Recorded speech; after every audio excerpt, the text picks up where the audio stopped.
while trying on the wedding dress. I received a letter from 10 years ago. Eva, we should be married by now, right? Is the baby behaving well? Are your hands steady with the scalpel now? Is 30-year-old Daniel still holding on to his hair and figure?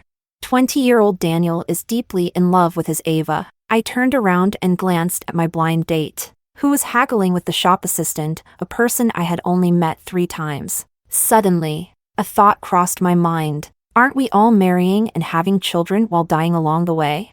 Chapter 1. During a break from trying on the dress, my mom sent me a message. Eva, there's a registered letter for you at the old house. I picked it up today and put it in your bag. Make sure you check if it's important. I stared at my reflection in the mirror, the white gown trailing on the floor, the makeup perfectly done. This was the image I had envisioned for myself countless times. This wedding dress is handmade by a renowned designer. You look absolutely stunning in it. The shop assistant complimented me as she drew back the curtain. Don't you agree, Mr. He?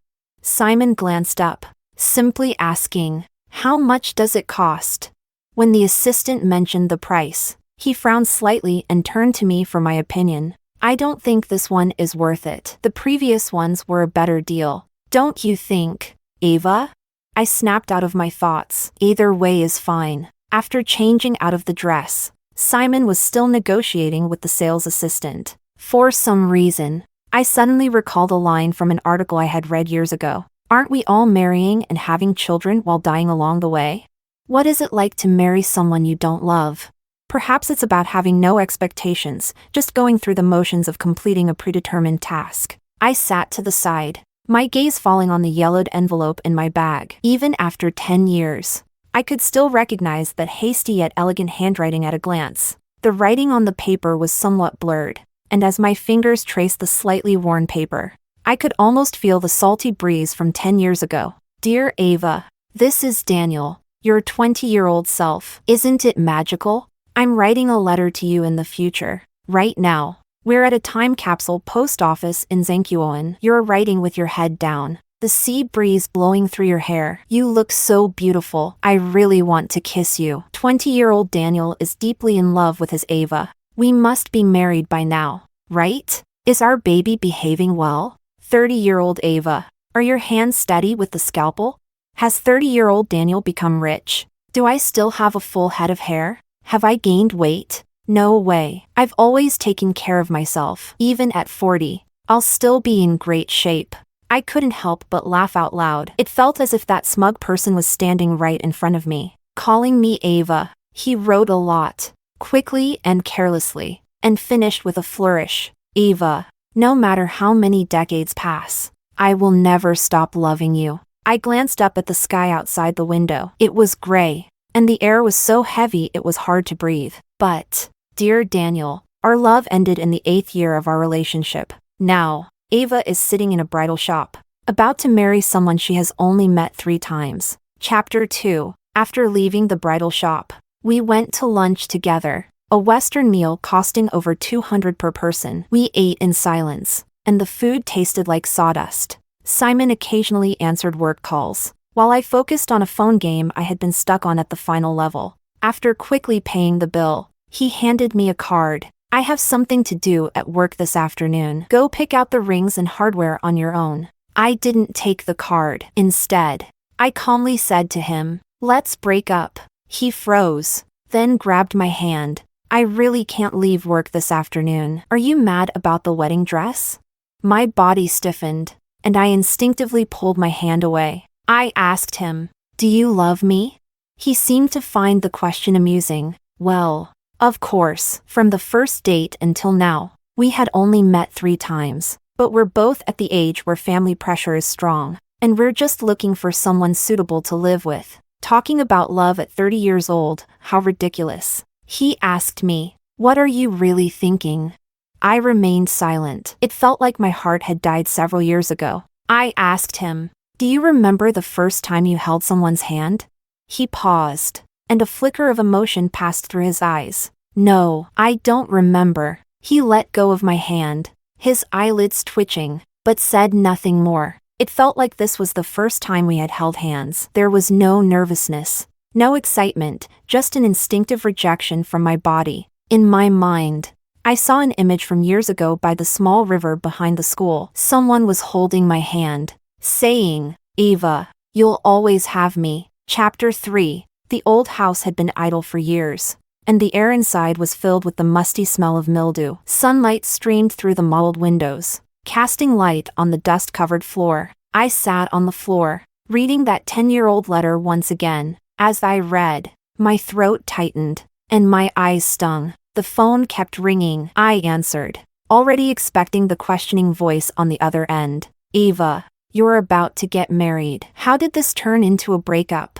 I closed my eyes as the old fan above me hummed softly. "Mom, I don't really like steak. I prefer hot pot. Is it worth causing such a fuss over something so small? You're already 30. Eva, tell me, when will you finally get married? Can't you make things easier for me?" The voice on the other end changed from anger to sobbing. "Have you still not forgotten that little thug?" I opened the window, gazing at the large locust tree, its branches full of leaves. As a few students in school uniforms walked beneath it, the stores in the neighborhood had changed hands several times. With the college entrance exams approaching, a red banner hung at the school entrance, displaying large characters, "Live your youth without regrets, and make the most of your prime years." Youth? It sounds like such a beautiful word. How should I describe it?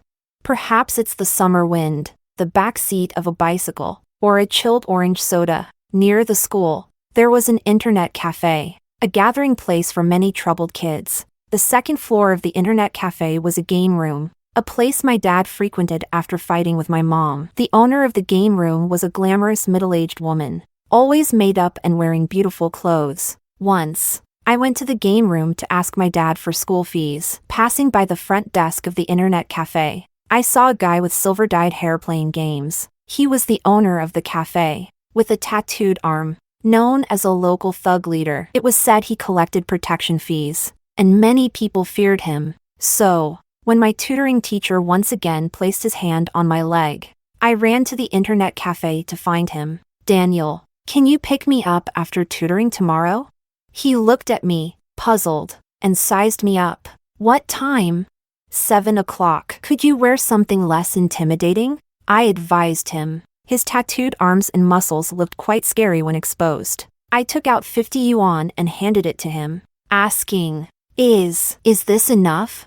The group of guys around him burst out laughing. "Whoa, Daniel, are you really that cheap? Ha ha ha." He stared at me, smirking. "Not enough." Feeling uneasy under his gaze, I asked softly, How much? Can I owe you the rest and pay in installments?" He calmly replied, 500. I bit my lip and said, "All right." When the sleazy teacher reached out to me again, Daniel kicked open the door and punched him in the face. At that time, my parents were busy fighting over their divorce, and my home was a chaotic mess. No one had time to care about me. Daniel grabbed my school bag and booked a private room at the internet cafe. I sprawled over the computer desk, working on my homework, while he played games next to me. "Daniel, can I use the computer to look up some problems?"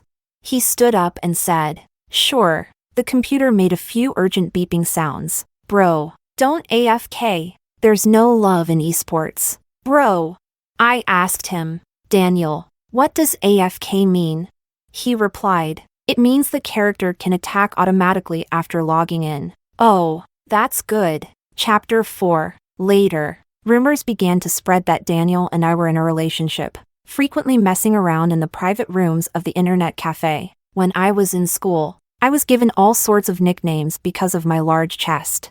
I often walked with my head down, hunching over in self-consciousness. But that didn't stop the overt and covert malice directed my way. In the school hallway, holding my stomach, I was heading to the restroom when someone bumped into me. "Hey large curls, your oversized band-aid fell off." A few boys burst into laughter, deliberately blocking my way.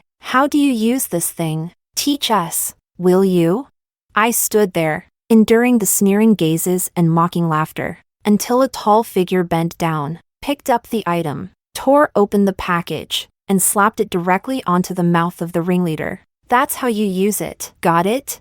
In that moment, It was like the winter sun shining down on desolate grasslands. It turns out, even light can have color. Since then, he no longer took me to the internet cafe, but instead gave me a key. Go there after school by yourself. It was a small house near the school, probably where he lived. He always arrived about half an hour after me. I would lie on the coffee table doing my homework. While he sat at the computer desk playing games, he would order, "Cook a meal, and I'll knock $1 off your debt." I bargained. "How about two? $1.50. Fine." Another entry was added to the debt ledger. The simplest meal, instant noodles, tossed into boiling water. He looked disgusted and then threw in all kinds of vegetables, meatballs, and cracked 2 eggs into the pot. Once it was ready, there were 2 large bowls. I ate with great satisfaction. "Daniel, your hot pot is really delicious." He chuckled, and feeling a bit guilty, I went to wash the dishes. Out of the corner of my eye, I noticed his arm. "Hey, Daniel, your tattoo looks like it's fading." He turned slightly. "You saw wrong." "No. Let me see. Is it a fake tattoo sticker?" "Haha." I chased him, trying to see, but he dodged. The floor wasn't very slip-proof, and I accidentally stumbled, pinning him against the wall. He lowered his head, grinning mischievously. "What? You good students even know how to play at stealing kisses?" Who wants to kiss you?" I blushed furiously. "Yeah, true, with your height." He measured with his hand, reaching a conclusion. I'd have to lower my head first. Chapter 5. At night, he walked me home, keeping a distance behind me. The house was a mess, and it was empty. I hid in my room alone, unable to sleep for a long time. I took out my phone and sent him a message. "Daniel, I'm a bit scared." At that moment, I suddenly realized I had unknowingly started relying on him. The phone rang, and it was him calling. "Look out your window." I tiptoed out of bed. Under the locust tree outside, the street lamp stretched his shadow long, and in the hazy moonlight, he waved his phone at me. That night, I lay in bed while he stood under the tree, and we talked for a long time. "Daniel, why don't you come up?" "No way. I'm a proper person. You can't ruin my reputation." "Daniel, I'm planning to go somewhere else for college. I don't want to stay here anymore." "Okay, then pick a few nearby lousy colleges where I can follow you." You want to come with me?" "What else? You owe me money. Are you trying to run away?" "Daniel, I want to study medicine." "Why?" "To save lives. Being a doctor is great, and if you ever get sick, I can help you. Can you wish me something better?" "Daniel, are you addicted to gaming? Why do you love playing games so much?" "Playing games can make money." "Really? What major are you going to choose?" "I'll stick with computer science. It's the only thing I'm good at." "Daniel, I think you're kind of cute." "Haha, cut it out and sleep." That night, I didn't know when I fell asleep, nor when he left. The day I received my acceptance letter and returned home, I saw the divorce certificate on the table. It was only then they realized I had been accepted into college. Chapter 6. Daniel's school wasn't far from mine, and wherever he went, he seemed to be the center of attention. The first time I visited his school, it was during a basketball game. The girls on the sidelines cheered for him, openly expressing their affection. For some reason, it made me feel irritated. "Why aren't you happy?" he asked me. "I just think you're too showy. Being with you, I don't feel secure at all," he explained for a long time, trying to comfort me. "Do you want to take a scalpel and pull out my heart to see?" I'm the most loyal guy in the world, but my mind would still wander, which is probably a common problem in relationships. He always had a unique way of solving problems. The next day, he booked a room at a hotel and asked me to come over. "What are you trying to do?" He pulled off his t-shirt with one hand and pointed to his chest. "Is this good enough? Do you feel secure now?" I couldn't help but laugh and cry at the sight of the word Ava still red on his skin. "Daniel, you're so childish." I'm not going to tattoo your name, though it'll affect my exam results." He pulled me into his arms, lowered his head, and pretended to be upset. "So, what now?" I've already stamped myself. No one will want me anymore. You'll have to marry me. Well, what if I marry someone else? I teased him on purpose. He raised an eyebrow. You dare? As long as I'm alive, I'll come and get you back and elope with you. Such beautiful promises. Made because we were too young. Oh, Daniel, why don't you come? My fingers moved by themselves and opened the contact list. Hi, ex-husband, I'm getting married. Will you come to the wedding? Chapter 7. As soon as I sent the message, I regretted it. I wanted to take it back, but there was no option for that. A few seconds later, I heard the notification sound. My hand trembled as I held the phone. Too scared to look. What would he say? Probably just a casual smile and some polite best wishes. Then he'd make up an excuse about being busy and brush it off. After all, he was the one who suggested the breakup. We had been together for 8 years, waiting to graduate. One of us was planning for the future, while the other was planning a breakup. He said he was tired, fed up, and exhausted, that he didn't want to deal with my unreasonable tantrums anymore. I lowered myself and apologized. But he said, just pretend I'm dead. In anger, I ignored him, and he really didn't come back to comfort me. It's been 4 years now, and this breakup feels like a lingering cold. Trembling, I opened the unread message, and his words hit me like a slap in the face. I still have some photos of us. V me 50 for hush money. In an instant, all my pent-up emotions turned into rage. Daniel, go to hell. He replied within seconds. All right. I stared at the phone screen for a long time. Frozen. So I was the only one who couldn't let go. In that moment, I regretted everything. Why did I have to be so pathetic? Chapter 8. When I got home that night, the endless lecturing continued. Simon has a good job. His family background is excellent. And he's reliable. So many girls would be dying to have him. I'm telling you, don't act on impulse. You two aren't that familiar yet. But feelings will grow over time. Back in my day, that's how marriages were. Everyone lived that way. You kids watch too many dramas these days, thinking love and grand promises are everything. I smiled faintly and calmly asked her, but didn't you and Dad get divorced? Are you happy? Don't mention him. She snapped angrily. I looked at her quietly and asked, or maybe, have you ever asked me if I'm happy? Eva, have I ever wronged you? Haven't you been happy? Ever since we met that Lynn woman and her son, everything's changed.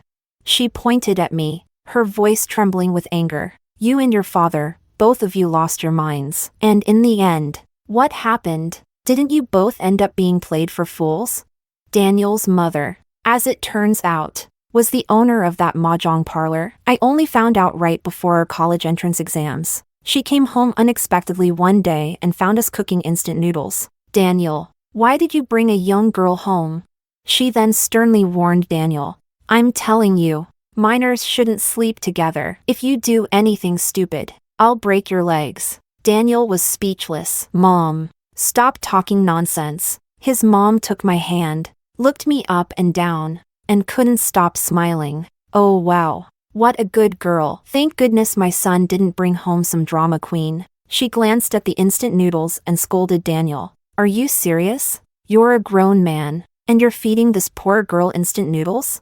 Come on, sweetheart. Auntie will take you out for some real food. That day, she took us to Pizza Hut and let me order anything I wanted. Pizza, fried chicken, steak, you name it. I suddenly felt a little envious of Daniel for having a mom like her. In the past, I used to whine to my mom, asking for pizza and fried chicken, but she always said that stuff wasn't healthy, and that homemade meals were better. She'd tell me how hard it was for her and Dad to earn money, and that I needed to be sensible. So, I learned to be more sensible over time. I stopped asking for things. I stopped complaining. After the meal, Auntie Lynn sent Daniel away and said she wanted to have a private chat with me. I was nervous, but instead, she took me to a lingerie store. Eva, young girls need to wear the right kind of bra, or it'll hurt their bodies. I blushed and clenched my sleeves tightly. I had always worn the student bras my mom bought at the wholesale market, which didn't fit properly and were uncomfortable. She had never noticed, and I never dared to ask. I never imagined that someone I just met could see my embarrassment so clearly. Auntie Lynn picked out a few sets of proper bras for me and said, "A girl needs to learn how to love herself." She also grabbed a lipstick from the next counter and handed it to me. "You're about to turn 18. Consider this my gift for you becoming an adult. A girl should always look her best. You're so beautiful. Why do you always keep your head down? If I were you, I'd walk with my head held high and let the world see how stunning I am." Growing up, my mom always bought me clothes and shoes a size too big, saying I'd grow into them. She always told me that a good girl should dress modestly. That was the first time someone told me to love myself, to look my best, and to walk with my head held high. And that person was what everyone considered to be a bad woman, because she smoked, drank, gambled, wore makeup,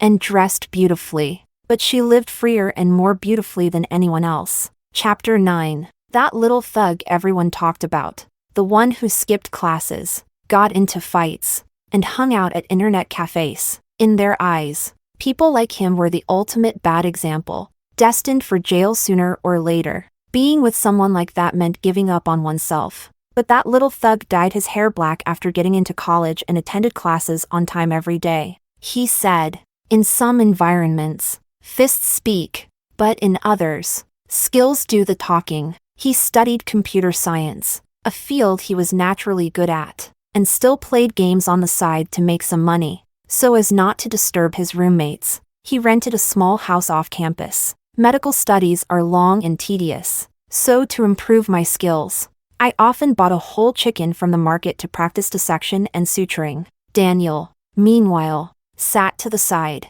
grimacing, calling me a poison woman while Googling different ways to make hot pot. During my hospital internship, I once missed the vein while drawing blood and was scolded by a patient, making me cry. He offered his arm, lifting his chin at me. "Practice on me. Poke as many times as you need." I complained to him about not getting the top score in my anatomy class and how cadaver resources were scarce, leaving little room for practice. He comforted me. "When I die, I'll donate my body to you for dissection. Stop talking nonsense, Daniel." I angrily scolded him, and he grinned, coaxing me. My bad. How about this? We live to 100 and die together." He loved buying me new clothes, and I learned how to dress up and put on makeup, gradually becoming more outgoing and cheerful. There were no longer endless arguments between my parents, nor the chaotic mess that was once my home. I had long learned to walk with my head held high, confidently wearing beautiful dresses. When classmates saw me, they no longer gave me nasty nicknames but instead marveled. "Eva, your figure is incredible." The most teasing comment was, "Daniel sure is eating well at your place." I blushed instantly, though we hadn't taken that final step in intimacy. Daniel looked like a thug, with the face of a player, but it was all just a facade, like that fake tattoo of his, a protective disguise. After 2 years of dating, the most daring thing he ever did was sneak kisses or touches while I was asleep, only to quickly retreat to the bathroom. In the end, it was I who grabbed his hand. "Daniel, let's give it a try." He kissed me while holding me, his hands fumbling around, and beads of sweat formed on his forehead. I asked him, "Daniel, are you nervous?"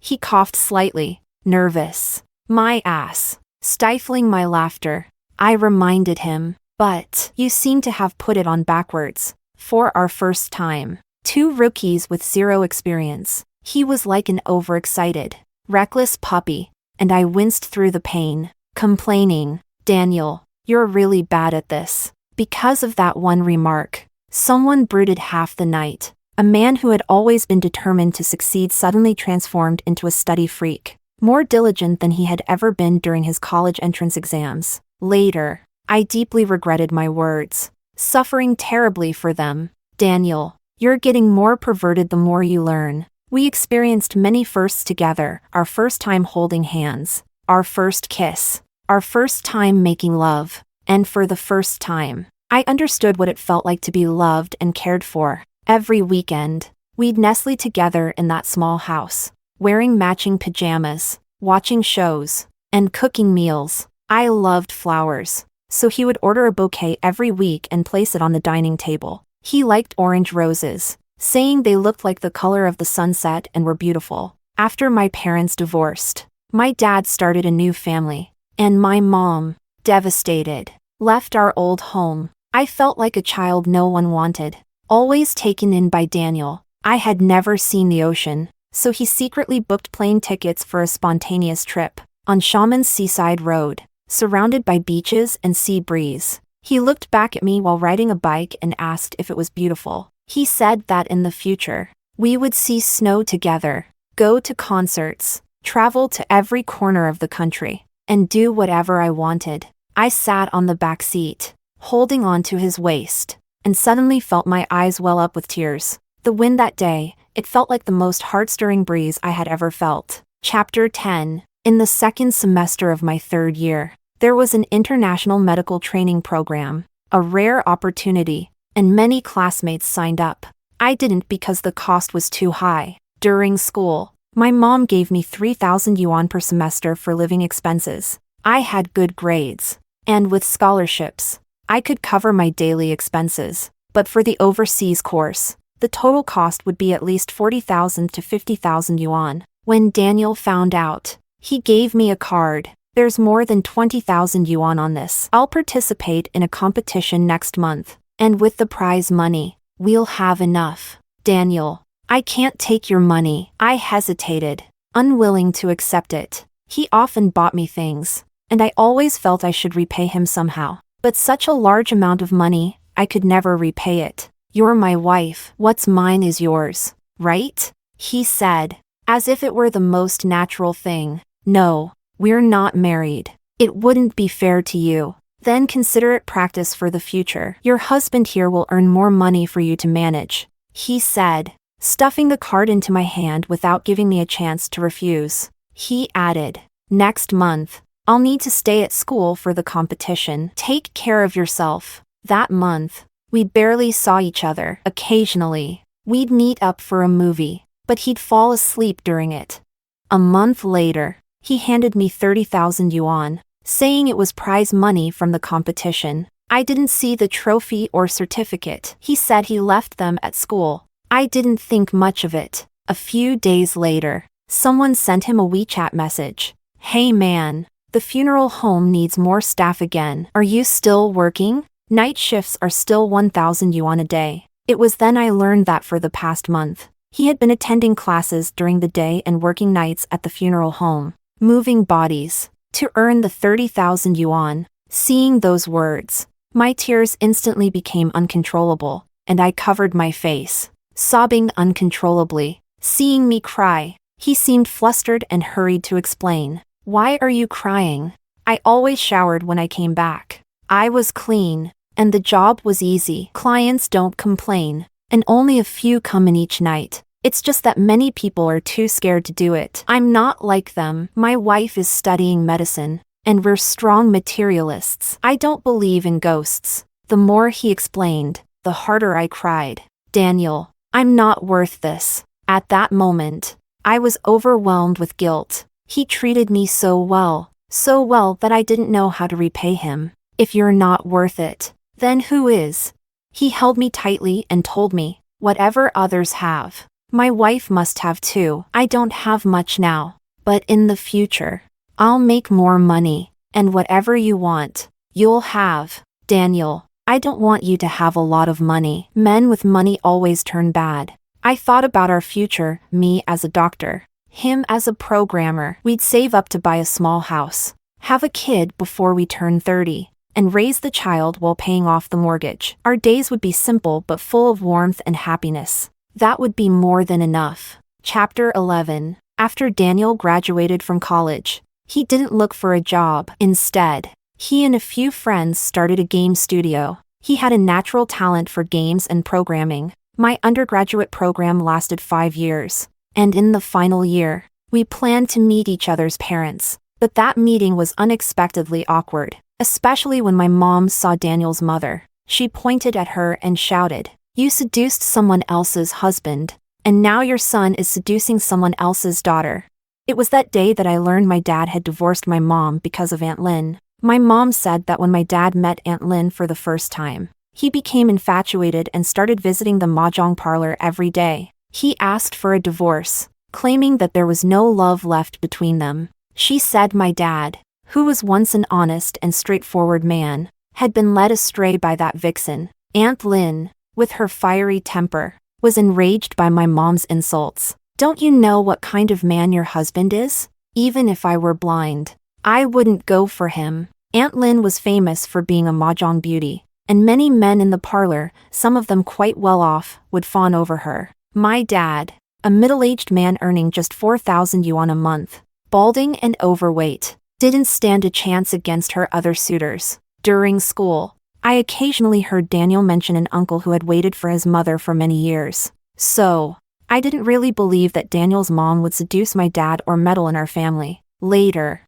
Aunt Lynn calmed down and tried to explain things to my mom. It was Chen Jiangwo who kept making advances. I never once gave him the time of day. Your divorce had nothing to do with me. As for the kids, they're in love with each other. We shouldn't let old grudges get in the way of their happiness. But my mom took Aunt Lynn's words as a deliberate insult. At that moment, Daniel, dressed smartly and carrying bags of gifts, knelt in front of my mom, pleading, "Auntie, I used to be a bit of a troublemaker, but I've never done anything bad. Ava and I are truly in love. I've saved up some money while studying, and now that I've graduated, I've started a business with some friends. I promise I'll make sure she has a good life, and I'll take care of her for the rest of my life." My mom threw all the gifts Daniel brought out the door and threatened me. "If you insist on being with that little thug and accepting that vixen as your mother-in-law, I'll disown you." She cursed at me, and I just kept my head down, feeling exhausted. "But the vixen you're talking about is the one who bought me my first properly fitted bra. The little thug you're talking about worked in a crematorium for a month just to earn money so I could study abroad." She dismissed it, saying, "Are you really that moved by a few small favors? Daniel's just a notorious little thug. He's only nice to you because he wants to take advantage of you." Mom, what advantage could he possibly get from me? Am I some rare beauty or a wealthy heiress? What does he have to gain from me?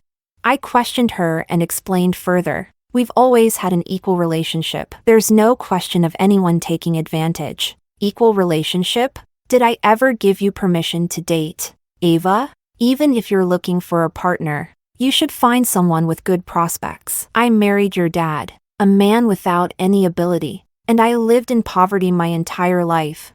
And do you really think marrying a rich man and living off him will bring happiness? I graduated from a prestigious university. I have my hands and my feet, and I can support myself. I don't need to rely on a man to survive. I like Daniel, and it has nothing to do with money. What do you know? You're too young to understand. Men like to deceive innocent girls like you."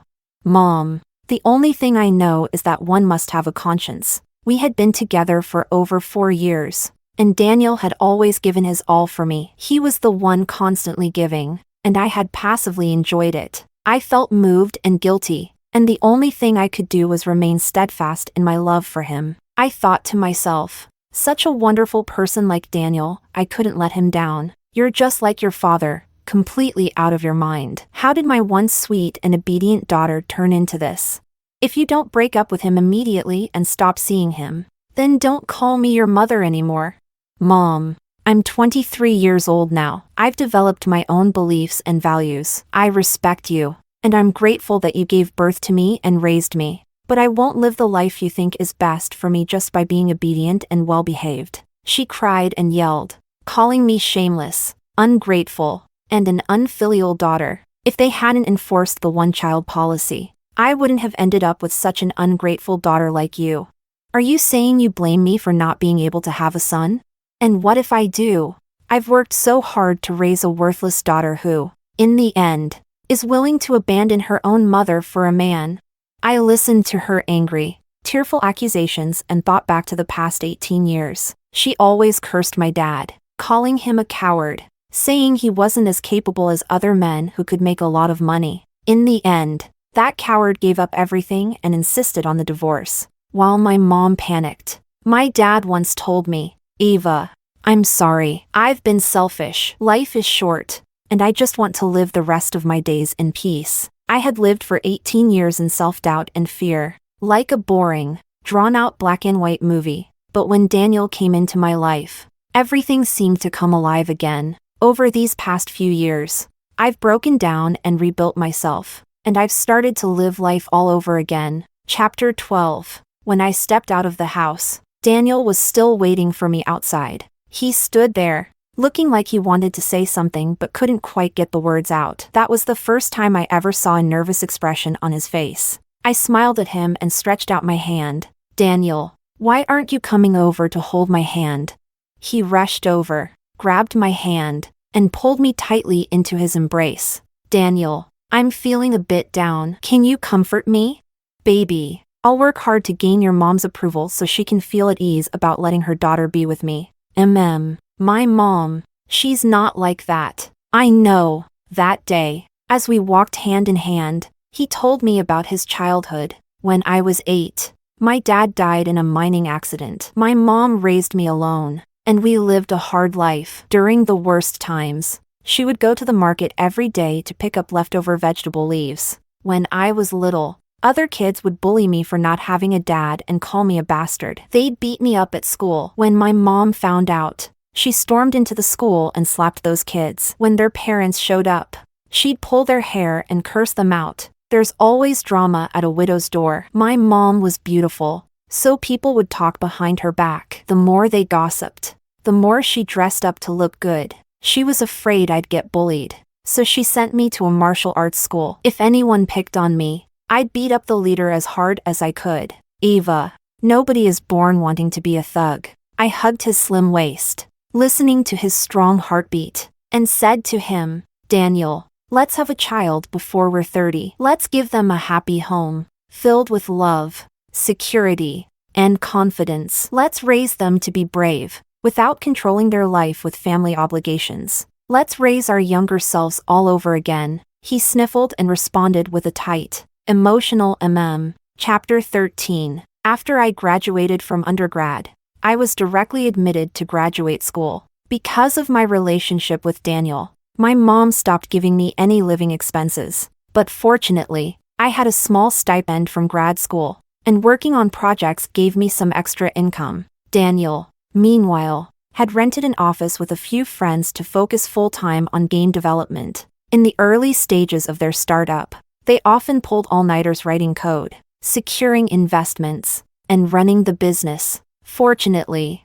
by the second year, they saw some returns. After one of their small games launched, they earned their first big paycheck. As usual, he handed me the bank card, and I was shocked when I saw the balance. "Daniel, I have enough money to live on. If you keep doing this, people will think I'm being kept by some rich guy. Medical school is tough. It'll take years of being a poor student before you can start making money." He laughed, pulled me onto his lap, and said, "Well, this is perfect. I'll get to experience the joy of keeping a college student. From now on, you just focus on your studies, and I'll focus on making money to take care of my wife and our family." After spending long hours in front of the computer screen, his eyesight started to worsen, so he began wearing glasses while working. I sat on his lap, looking up at him. Now, he wore crisp dress pants, a tailored shirt, and glasses perched on his nose. "Daniel,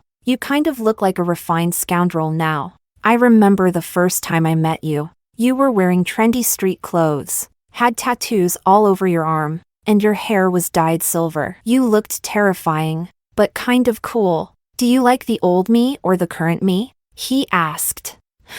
I like both, as long as it's you." He was very satisfied with this answer and leaned in closer. "Your mouth is so sweet. What did you eat? Let me taste." I wrapped my arms around his neck and asked him, "So, do you prefer the old me or the current me?" He thought for a moment, then leaned in close to my ear with a wicked grin. "I like the current you, wearing your old school uniform. Daniel, you pervert." I pinched his waist, and he only became more bold, or better yet, not wearing anything. I'd like that even more. Chapter 14. In the second year of my master's program, Daniel's company had finally stabilized. He was planning to buy a small house in the city, and we'd get married once I graduated. It had been 8 years, we had been together for so long. Even without a marriage certificate, We had already become accustomed to each other as necessary parts of our lives. Even my mother, who had been against it before, finally relented. After you graduate, pick a date, and we'll discuss your marriage. We were overjoyed, feeling like we had finally reached the light at the end of the tunnel. At the same time, Aunt Lynn was also getting remarried, to an uncle who had pursued her for years,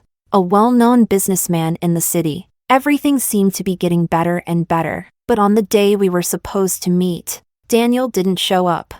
I called him many times before he finally answered. Daniel, where have you been? Do you know how important today is? Why are you so late without saying a word?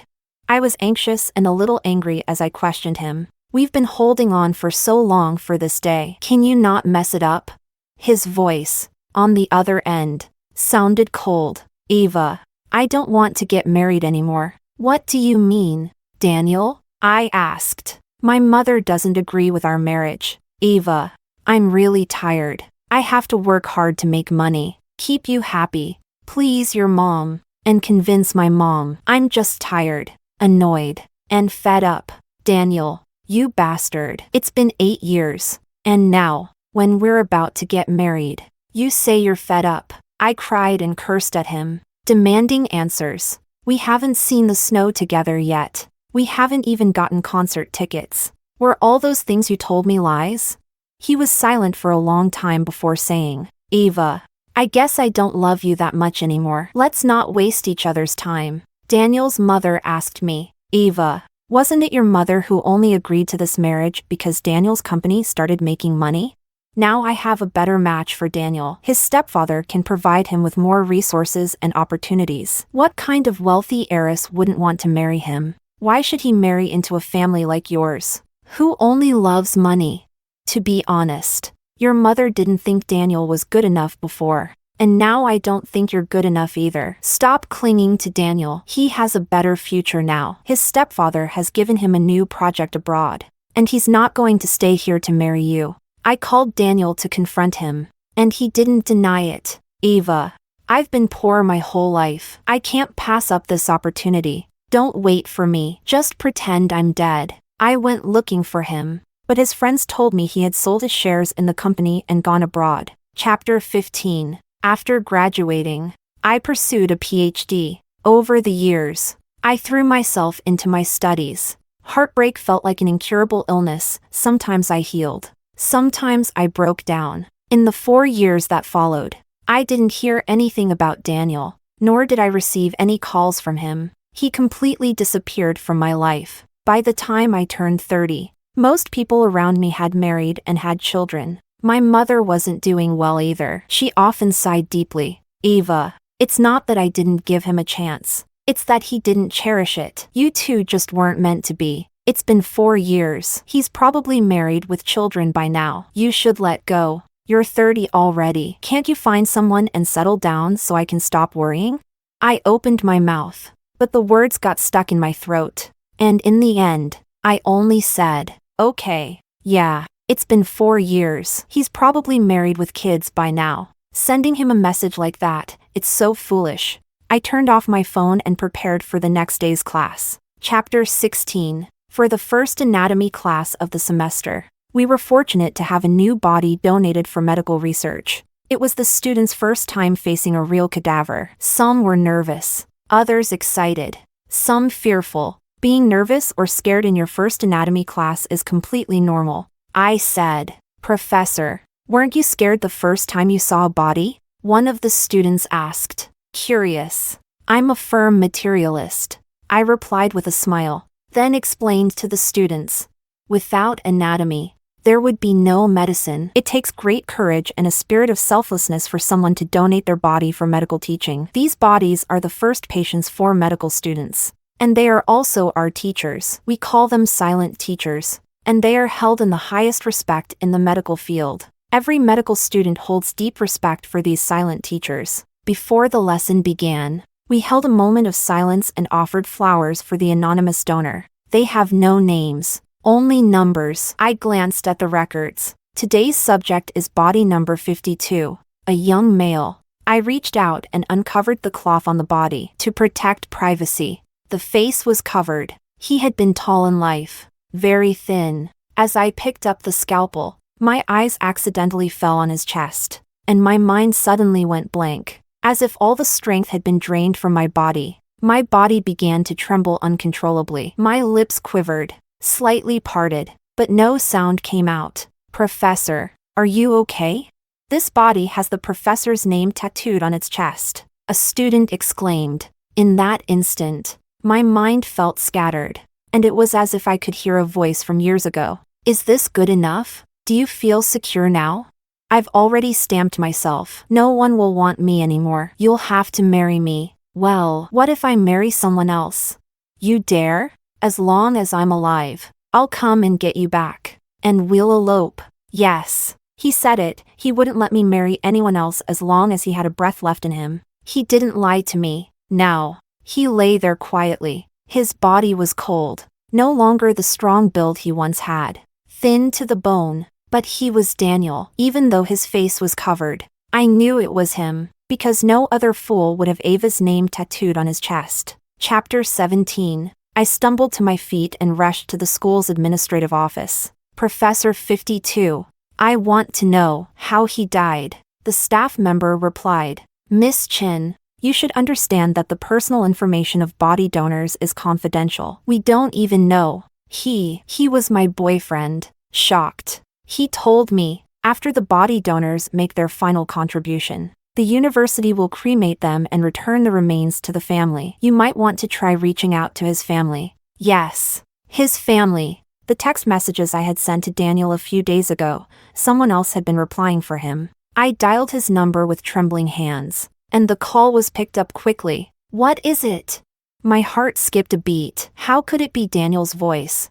I couldn't be mistaken. "Daniel, are you still alive?" "Of course I'm alive." What a stupid question. On the other end, his voice was the same, as carefree as ever. "Come meet me." "No can do. My wife would get mad." "You're married?" "Yeah, and we're expecting a baby." I stood there, feeling like time and space had been twisted beyond recognition. "Daniel, what year is it now?" 2024. "How many gold medals did our country win at the Paris Olympics?" 40 golds, 27 silvers, 24 bronzes, a total of 91 medals. It's China's best performance in an overseas Summer Olympics since 1984. He knew everything. Then who was the body lying in the university research lab? Suddenly, a thought crossed my mind, and I asked him, "What was the last sentence of the letter I wrote to you 10 years ago?" I don't understand what you're talking about. If you're still alive, you should have seen that letter. How can you not understand?" "Daniel, are you dead? I saw your body. Are you a ghost?" I gripped the phone tightly, my hand shaking uncontrollably. You got me. I'm calling you from the underworld." How did you die?" "Oh, I overworked myself to death. Typical programmer's fate. Now the king of hell has me coding a system for the underworld. I'll check the book of life and death later and see if I can give you a few extra years."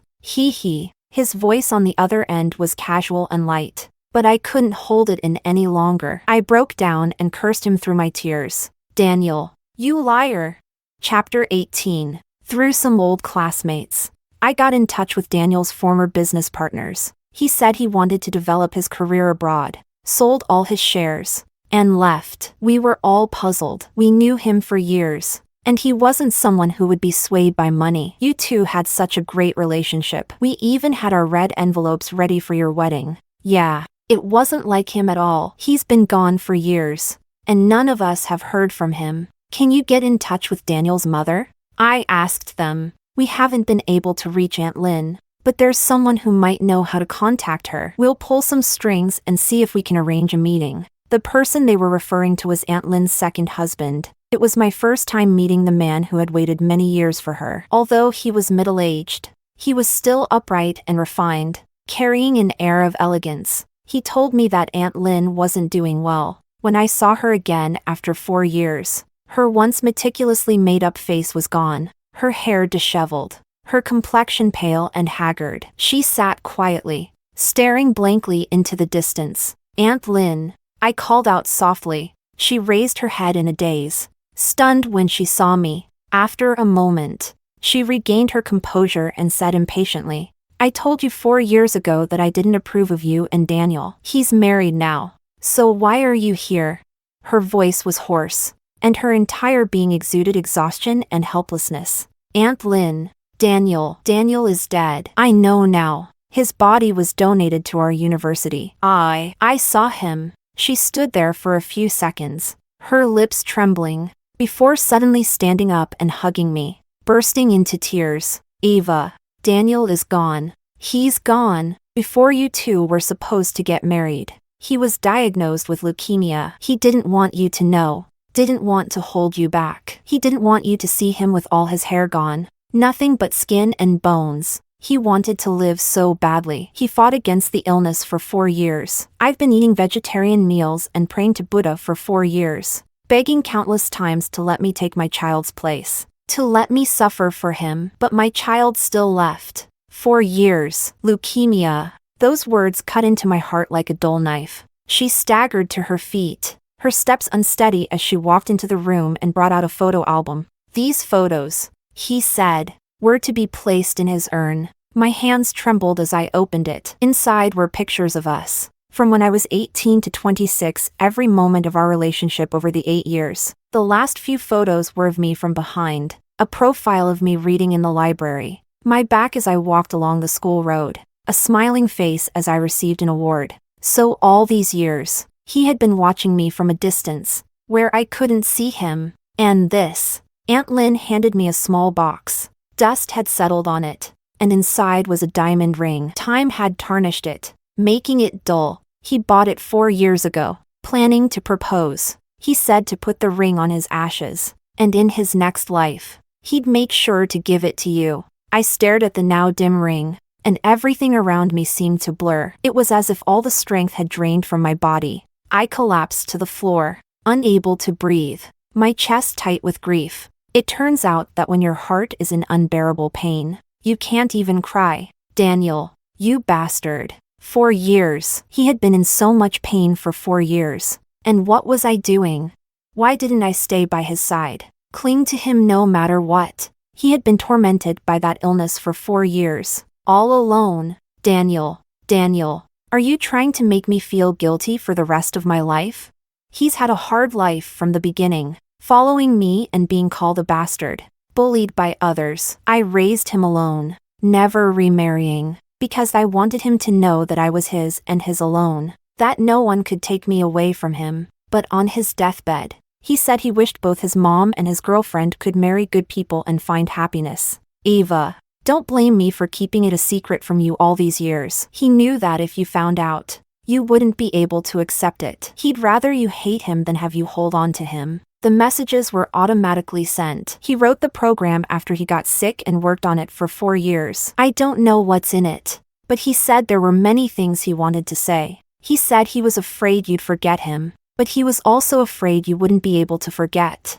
As for his body, he donated whatever could be donated. He said it was his way of supporting your career. In the end, he said he had promised to take you to see the snow and to a concert, but he broke his word. I sat there, sobbing uncontrollably. Every memory turned into a blade, cutting deep into my heart. The happiness we once had now become the most painful torment. I would rather he had moved on, married someone else. But no matter what, I couldn't accept that he was gone. Chapter 19. I locked myself in my room, replaying conversations with Daniel on my phone, until the phone finally drained its last bar of battery. "Daniel, how many recordings did you leave over these 4 years?" Probably more than you could listen to in a lifetime." I suddenly burst into laughter through my tears. The school administration asked me, "Ms. Chen, do you need someone else to take over your anatomy class?" "No, thank you." About the body donation from Subject 52, they hesitated. "He was my husband, Daniel. I accompanied you through the last part of your journey in life." 2 students, attending their first anatomy class, were too afraid to come forward. The ghosts you fear might be the ones others yearn for, but can never see again. "Ms. Chen, we heard you're a firm believer in materialism?" Someone curiously asked me. I used to be. I had always believed that after death, a person was nothing but matter, destined to disappear entirely into the universe. I didn't believe in ghosts or the cycle of cause and effect. But now, I desperately hope that people can have another life. I changed into my sterile gown, put on my mask, and began class. In this lesson, we will learn how to dissect skin tissue and fat, followed by a detailed chest dissection. One student, holding the scalpel, trembled slightly. Sorry, Professor. I made a mistake with the cut. I smiled and reassured her. It's okay. He may look tough, but he was actually a very kind person. He won't blame you. You can make 1,000 wrong cuts on him, but never on a patient. I focused intently, calmly proceeding with the dissection. Now, this is the superficial skin tissue. What you're exposing here is the superficial fascia. After reflecting the pectoralis major and minor muscles, use the scalpel to carefully separate the serratus anterior from its attachment points on each rib. Cut through the intercostal tissue at the first intercostal space. Insert the rib shears through the opening, and sever the first rib where it connects to the rib cartilage. Then, cut through the second rib, following the anterior axillary line to cut down through ribs 3 to 8. Bluntly separate the costal pleura from the anterior chest wall. Fully reflect the chest wall down, and place it over the anterior abdominal wall. Next,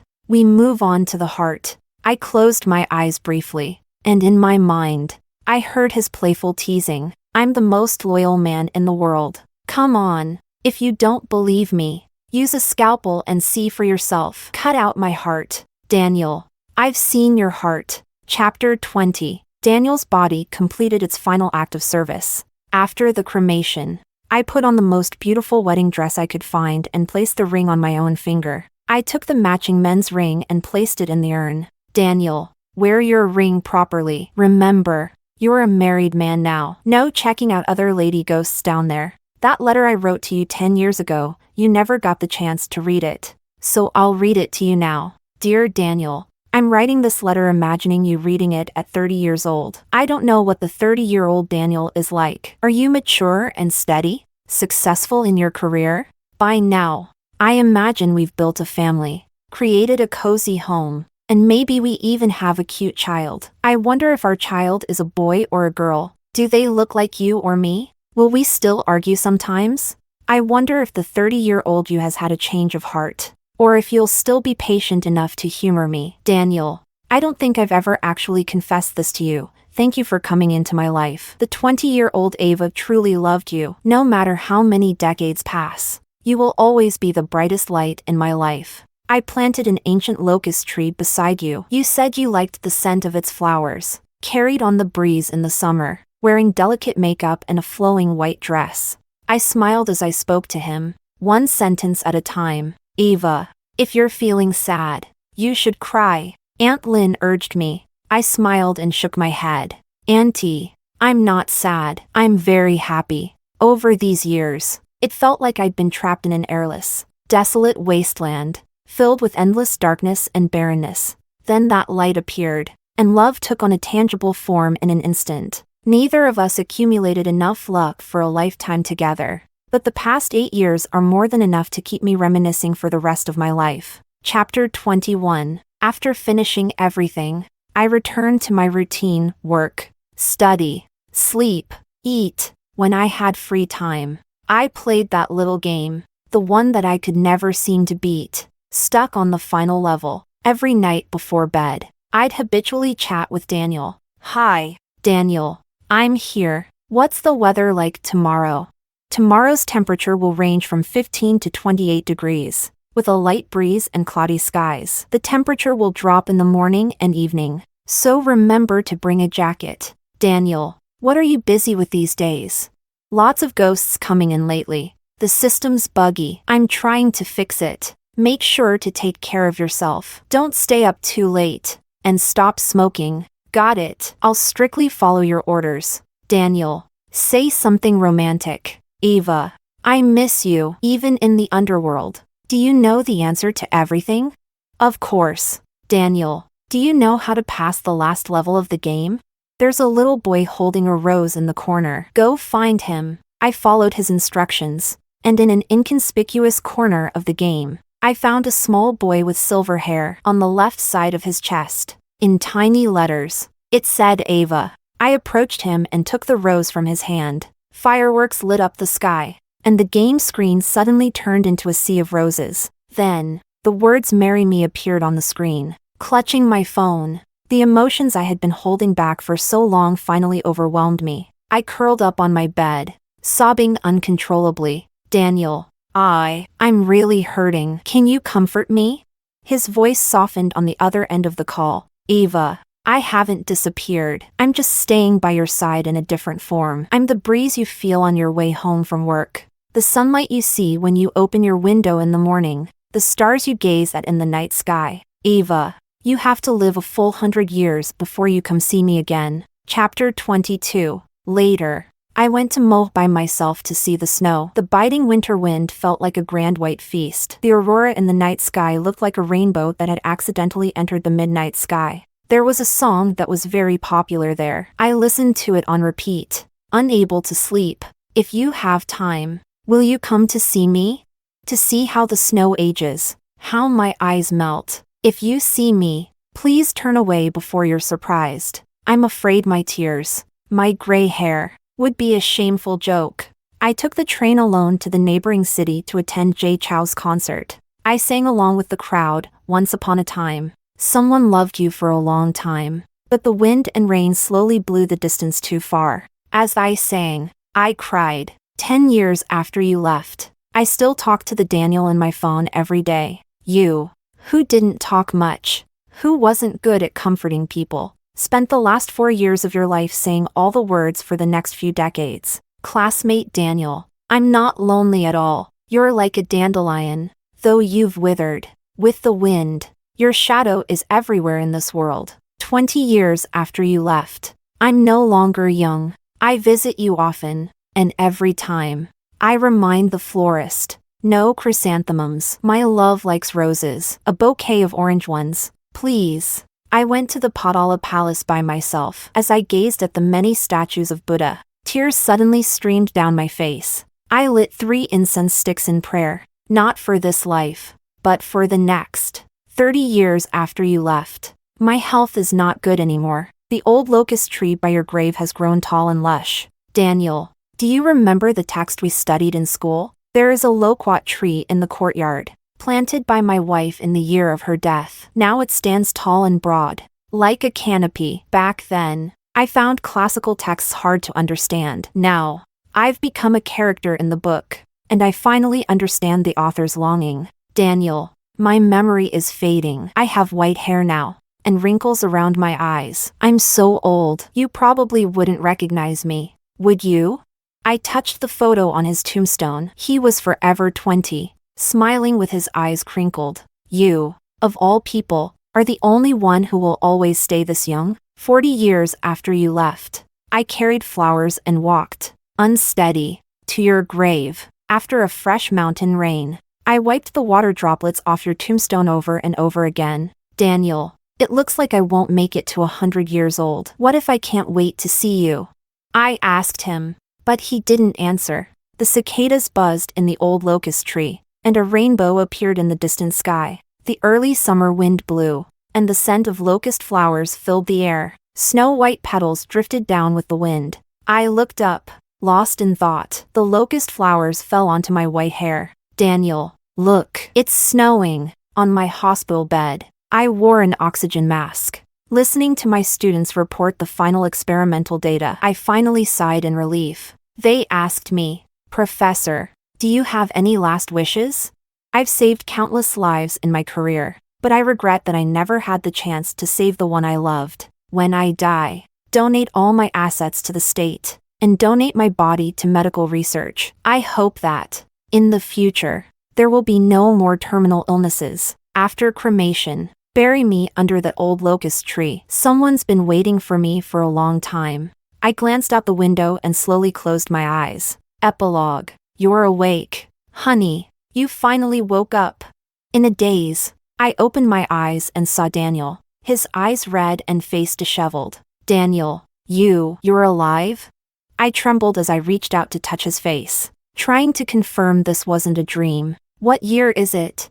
His eyes were bloodshot, his face still streaked with tears, and he looked at me anxiously, wiping his tears as he said, "It's 2024. Daniel, you didn't die. Thank goodness." Tears instantly welled up and spilled out, and I sat up, trying to hug him. My mom and Daniel's mom, standing nearby, yelled in panic, "Call the doctor." Why is she confused after anesthesia? Oh no, don't move. You'll tear the stitches.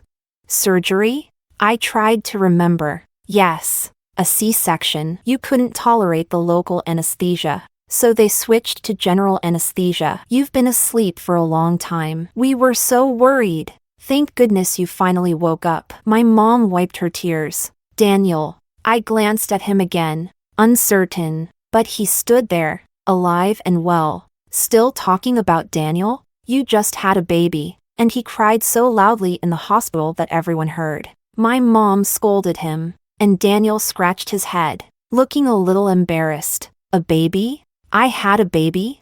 He turned and awkwardly tried to pick up the baby. Yes. Honey, you're amazing. You had a baby. Look, isn't the baby adorable? Aunt Lynn scolded him from the side. That's not how you hold a baby. It's like you're holding a puppy. Support the baby's head with your arm, and hold their bottom with the other. Is the baby hungry? Go make some formula. Eva, does your incision hurt? If it does, press the pain pump. I watched the scene, hearing their words, unsure whether it was a dream or reality.